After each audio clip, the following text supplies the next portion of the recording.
चला आपण आता तुटी बघणार आहोत. तुटींवर एक प्रश्न नक्कीच येत असतो. जर महसुली खर्च जास्त असेल, महसुली जमा कमी असेल तर याला म्हणतात महसुली तूट. जर भांडवली खर्च जास्त असेल, भांडवली जमा कमी असेल तर याला म्हणतात भांडवली तूट.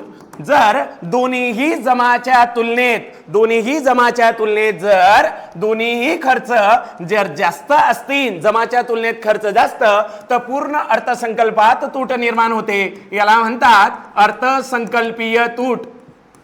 अर्थसंकल्पीय तूट भरून काढण्यासाठी जे काही कर्ज घ्यावे लागते या कर्जालाच म्हणतात राजकोषीय तूट. राजकोषीय तूट म्हणजे कर्जावर व्याज द्यावे लागते. व्याज मायनस केल्यानंतर जे काही उरते त्यालाच म्हणतो आपण प्राथमिक तूट. त्यानंतर महसुली तुटीतनं जर अनुदान मायनस केले, अनुदानाचा प्रभाव जर काढला तर यालाच म्हणतात परिणामी महसुली तूट. थँक्यू.